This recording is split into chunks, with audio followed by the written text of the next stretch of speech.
дархлаажуулах бэлтгэл гэж юу вэ? Халдвар төвчний эсрэг өвөрмөгц дархлал бий болохын тулд хэрэглэж байгаа вакцин, биобэлтгэл болон сэргийлэх бусад эмийн зүйлийг хэлнэ. Дархлаажуулалт.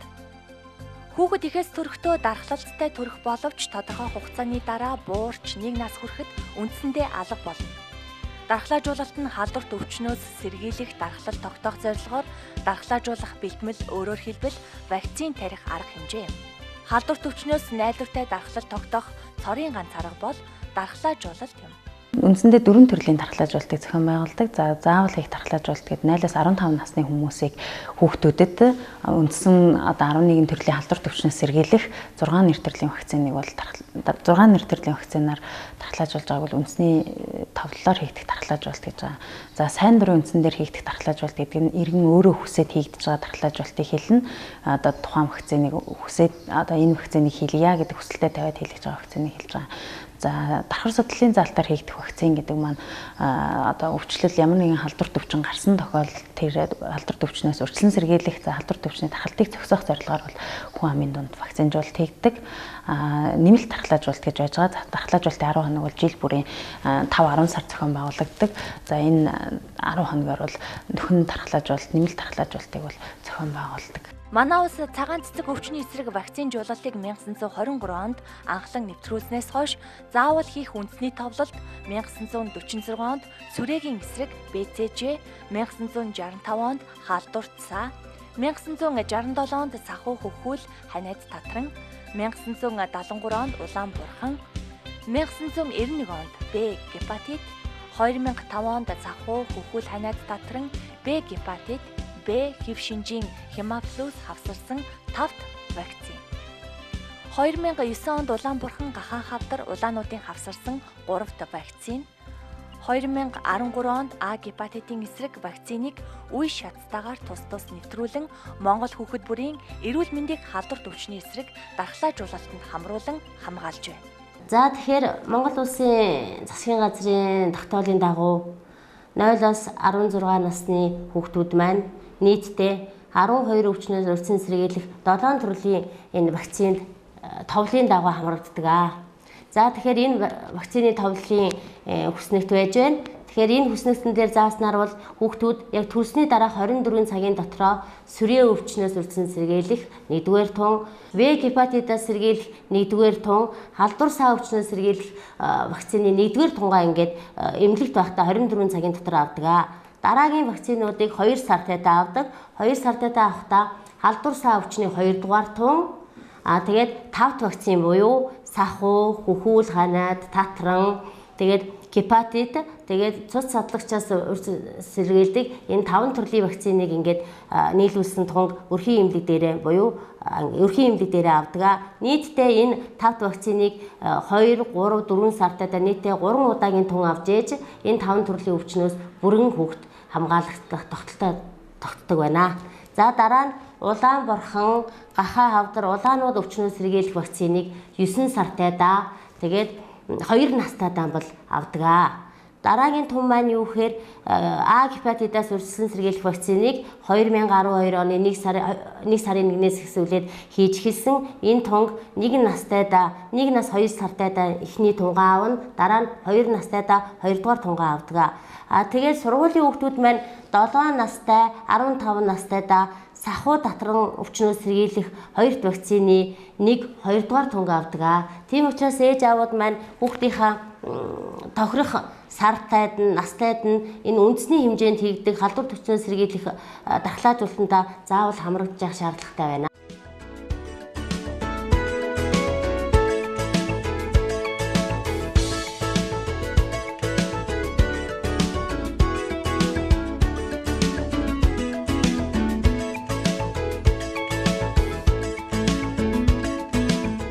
Ээж аавууд маань хүүхдийнхаа дархлаажуулах товлолтой тэр өдрөө өрхийн эмнэлэг дээрээ ирээд өрхийн эмчтэй хүүхдээ үзүүлээд үнэхээр манай хүүхэд эрүүл дархлаажуулалтынхаа товлыг авах боломжтой байгаа тохиолдолд эмч нь их хүүхдийн ягаан дэвтэр дээр энэ хүүхдийг дархлаажуулалтанд хамруулж болно гэсэн бичлэлээ хийж өгдөг.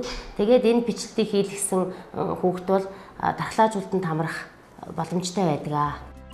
Хэрв ямар нэгэн шалтгаанаар вакцина хийлгэж чадаагүй бол өрхийн эмчтэй хандаж нөхөн дархлаажуулалтанд орох шаардлагатай. Нөхөн дархлаажуулалт гэдэг нь бол одоо 0-15 насны хүүхэд товлол дархлаажуулалтаас хоцорсон тохиолдолд тэр хүүхдийг дархлаажуулах хийг бол нөхөн дархлаажуулалт гэж байгаа. За нэмэлт дархлаажуулалт бол хүн амын ерөнхий дархлын түвшинг тухайн одоо ямар нэгэн халдвар төвчнөөс бол хүн амын дархлын түвшинг нэмэгдүүлэх зорилгоор хийж байгаа дархлаажуулалтыг бол нэмэлт дархлаажуулалт гэж хэлж байгаа. Өрхийн эмч дархлаажуулалтанд хариуцсан эмч таны хүүхдэд нөхөн вакцин хийх хугацааг нь зөвлөж өгнө. Дархлаажуулалтын үйлчилгээг хүүхэд бүрт бүрэн хүргэхийн тулд бүх түвшний эрүүл мэндийн байгууллагууд болон сум, өрхийн эрүүл мэндийн төв, аймгийн дүүргийн эрүүл мэндийн газар, аймаг нийслэлийн амаржих газрууд төрөх тасгуудыг хамарсан нийт 519 нэгж тасралтгүй үйл ажиллагаагаа явуулж байна. Төрсний дараа 24 цагийн дотор хийх ёстой 3 төрлийн вакциныг аймгийн нэгдсэн эрүүл мэндийн газрын төрөх тасаг, нийслэлийн амаржих газруудад хийгддэг. Бусад вакцинууд харьяа сум, өрхийн эрүүл мэндийн төвүүдэд аймаг дүүргийн эмнэлэг, салбар амбулаториудаар дамжин хийгддэг. Зарим хүүхдүүд маань дархлаажуулалтын товлолоос тодорхой шалтгааны улмаас өвчин эмгэх хүрэх эсвэл тухайн орон нутагта төр хугацаагаар амьдрахгүй ажил зугаалгаар явах ийм шалтгааны улмаас дархлаажуулалтаас хоцрогддог. Энэ тохиолдолд заавал дараагийн оршин байгаа газраа дархлаажуулалтанд дараагийн удаа ирээд нөхөн дархлаажуулалтанд бол хамрагдах хэрэгтэй байдаг. Хүүхдийнхаа дархлаажуулалтыг бүрэн авалгүйгээр өөр дүүрэг, хөдөө сум аймаг руу шилждэг. Энэ тохиолдолд өрхийн эмнэлгээрээ ороод хүүхдийнхаа дархлаажуулалтын дэвтрийг аваад тухайн шилжиж очиж байгаа буюу амьдарч байгаа газрынхаа өрхийн эмнэлэгт очиж бүртгүүлээд дараагийн дархлаажуулалтаа бүх тунгаар нь авах боломжтой байдаг. Тэгэхээр ерөнхийдөө 0-15 насны хүүхдүүд хийгдэж байгаа энэ дархлаажуулалт маань үндэсний хэмжээнд эмчийн үзлийг дархлаажуулах үйл явц маань ямар ч үн төлбөргүй хийгддэг. Вакцин тариулсан хүүхдэд түгээмэл баг зэрэг халуурах, тарьсан газар нь хүндүрлэх өвдөлт гих мэт тохиолддог. Хариу урвал илэрх нь дархлал тогтож байгааг харуулж байдаг. Гэхдээ ажиглалт сайн тавих хэрэгтэй. Хүүхдийн сэргийлэх тарилгын карт, эрүүл мэндийн дэвтрийг харьяа өрөх, сумын эмчээсээ авч очих газартаа бүртгүүлэн вакцина үргэлжлүүлэн хийлгэх ёстой. Шилжих хөдөлгөөний улмаас таны хүүхдийн вакцин тасарч болохгүй. Аль нэг аймаг, хот, суманд шилжиж очиход вакцин, зүү, тариурт төлбөр төлөхгүйгээр зохих вакциныг тариулж байх, хоцроохгүй байх хэрэгтэй. Таны хүүхдэд сувилагч вакцин тарих бүрд гараа угааж дараа нь халдвар гүйцүүлдэг тул үүнээс улбаалсан хүндрэл гарах ёсгүй. Вакцин бүрийг өөрөө эвдэрдэг нэг удаагийн ариун зүү тариураар тарьж, хэрэгэлсэн зүү тариурыг нь тэр дор нь зориулалтын аюулгүй хайрцагт цуглуулж, шатааж устгадаг тул тарилгаар дамжин БЦ гепатит, ХДХВ дохын халдвар дамжихгүй. Зориулалтын хөргөгчөнд 2-8 хэмийн дулаанд вакциныг хадгалж, чанартай вакцинаар тарьж байдаг. Тэгэхээр ээж аауд маань хүүхдийн дархлаажуулалтанд оруулчаад айх санаа зовох юм байхгүй. Хүүхдүүдэд дархлаажуулалт хийлгэсний дараа дархлаажуулалттай холбоотойгоор урвал хүндрэл гэж зүйл илэрдэг. Тэгэхээр урвал хүндрэл маань дотроо хоёр зүйл байж байгаа. Хүндрэл гэдэг маань шууд дархлаажуулалт хийлгэсний дараа одоо илэрдэг урвалуудыг хэлж байгаа. Бага зэргийн юм уу эсвэл дунд зэргийн хэмжээтэй юм урвалууд явагддаг. Энэ урвалаас бол ээж аав санаа зовох хэрэггүй. Энэ урвал яагаад явагдаж байгаа гэхээр хүүхдийн бие организмд гаднаас одоо өвчин үүсгчийг багахан тунгаар ингэж хийж байгаатай холбоотойгоор бие организмаас хариу урвал өгдөг. Энэ урвалын дундаас одоо хүүхдэд бага хэмжээгээр халуурах, тарилга хийлгэсэн хэсэгт улайх, хавдах ийм шинж тэмдгүүд бол илэрдэг. Энэ шинж тэмдгүүд илэрсэн тохиолдолд ээж аауд маань яаралтай одоо өрхийнхаа эмчид хандах, тэгээд өрхийн эмнэлгийн эмчтэй үзүүлж, өрхийн эмчийнхаа зөвлөгөөг авч тэр эмчийн зөвлөсний дагуу дараагийн тусламж үйлчилгээг үзүүлэх шаардлагатай байдаг. Тэгэхээр дархлаажуулалт хийлгэсний дараа ээж аауд хүүхдэд тавих анхаарлаа илүү тавьж, хүүхдээ сайн хөхүүлж, шингэн сайн уулгаж, тэгээд дархлаажуулалт хийлгэсэн хэсэг газрыг норгохгүй, оролдохгүй байснаар дархлаажуулалтын дараах урвал хүндрэлээс бүрэн сэргийлж чаднаа. Хүүхэдтэй вакцин тариулахаар авч ирэх үед өгөх зөвлөмж. Хүүхдээ усанд оруулж цэвэр хувцас өмсгөх. Хүүхдийнхээ сэргийлэх тарилгын карт, эрүүл мэндийн дэвтрийг авч очих. Сум өрхийн эмчит үзүүлж ямар вакцины хийддэг тунг тариулах болсон тухай эрүүл мэндийн дэвтэрт нь бичүүлэх. Эмчит үзүүлсэн тухайн өдөрт вакциныг хийлгэх, халуурах, өвдөх зэргээс сэргийлж парацетамол зэрэг эмлаг урьдчилан хэрэглэхгүй байх. Дараагийн вакциныг хизээ хийлгэхийг эмчээс асуун дэвтэр дээр нь бичүүлэх. Ер нь бол халдварт өвчнөр өвдөөд 2 сарын дотор өөрөөр хэлбэл хурц өвчнөр өвдөөд юуны архаг гөрөвсөл одоо сэтэрсэн тохиолдолд уг хүн бол дархлаа дарангуулах эмчилгээ хийлгэж байгаа тохиолдолд халуурч байгаа ийм үед бол вакцин тарих эсрэг зардалтай байдаг. Мөн уг вакцины найрлаганд орсон бодисод харшилтай хүмүүст вакцин тарих нь эсрэг зардалтай байдаг. Ийм учраас эмч эхлээд уг вакцин тариулах хүнийг үзээд тэр вакцинд орсон бодисонд эсрэг заалт байгаа эсхийг бол давалж асуудаг. Жишээлбэл томоогийн вакцин тарихын өмнө бол заавал бид нар та өндөгний харшилтай юу, өндөгний уургийн харшилтай юу үгүй юу гэдгийг бол давалдаг юм аа. Дархлаажуулалтын үндэсний товлолын дагуу 7-15 насны дархлаажуулалтыг сургууль дээр дархлаажуулалтын төр цэгийг зохион байгуулж жил бүрийн 5-10 дугаар саруудад хэрэгжүүлдэг. Энэ үеэр сургуулийн эмч удирдлагууд харьяа өргөх сум дүүргийн эмч нар хамтран зохион байгуулдаг.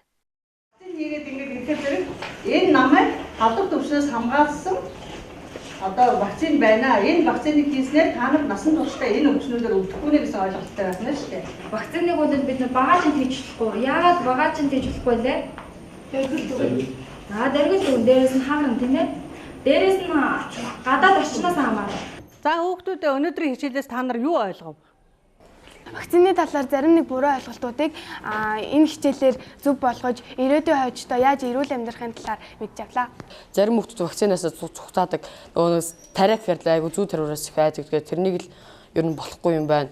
Өөрийнхөө эрүүл мэндийн төлөө дархлын системийг тогтоосон зөв юм байна гэдгийг энэ сургалтаас ойлгосон.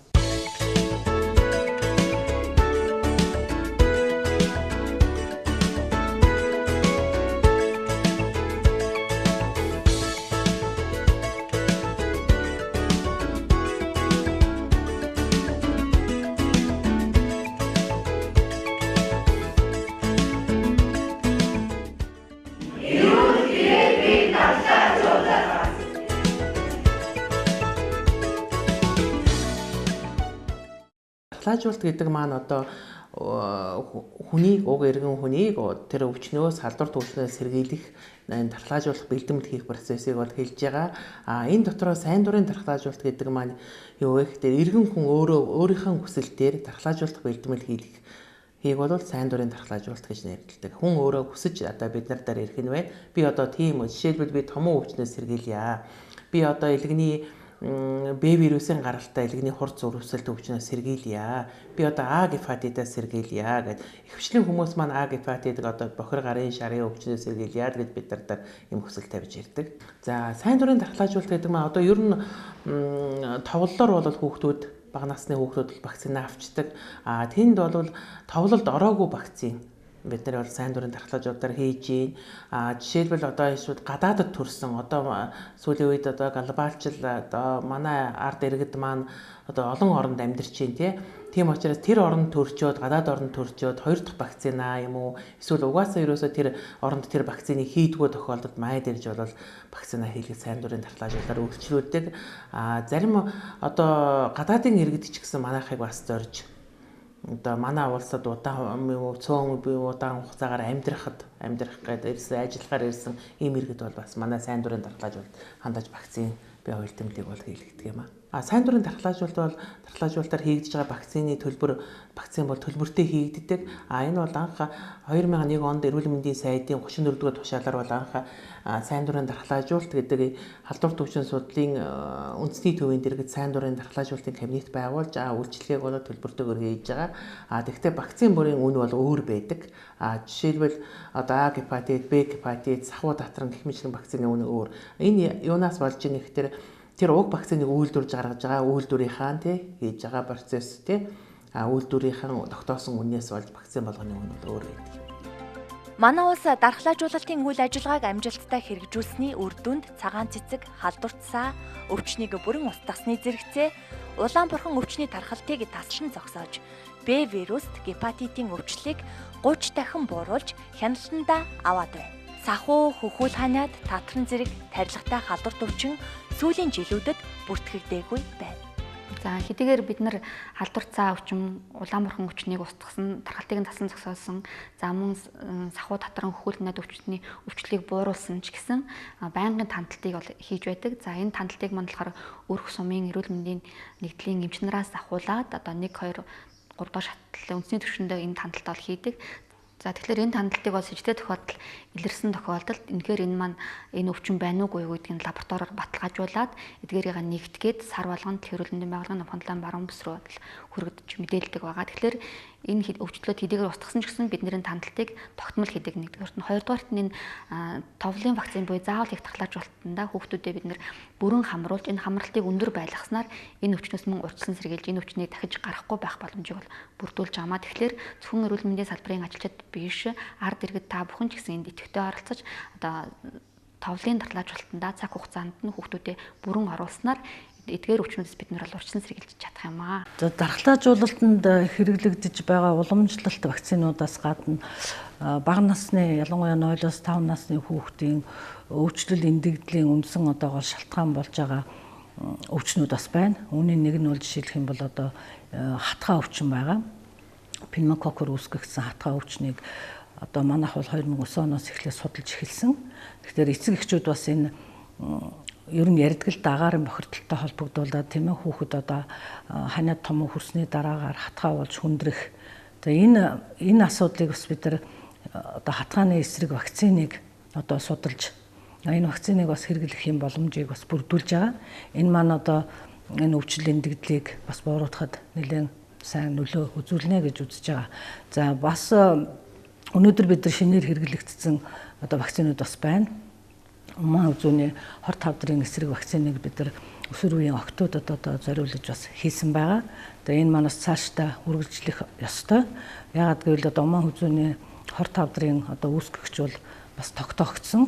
Энэ үүсгэгчээр үүссэн одоо хавдар бол хожим үедээ ихэвчлэн одоо онцлогддог. Тэгээ энэ бас амь насанд эрсдэл одоо үзүүлдэг. Учираас бид нар бас энэ дээр анхаарлыг бас хандуулж байгаа. За ер нь цаашдаа бид нар бол одоо шалтгаан тодорхойгүй суулгах талдварт өвчин бас бага насны хүүхдэд бол зонхлох хувийг эзэлдэг.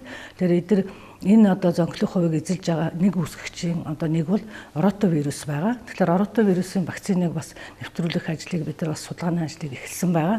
Тэгэхээр цаашдаа бид нар бага насны ялангуяа бага наснда хүүхэд одоо өвдөх, эндэх одоо энэ асуудал дээр бол үндсэн одоо энэ урьдчилан сэргийлэлтийн гол одоо арга хэрэгсэл болсон дархлаажуулалтанд энэ шинэ вакцинуудыг нэвтрүүлэх ажлыг үргэлжлүүлэн одоо хийхээр ингээд зорж байгаа.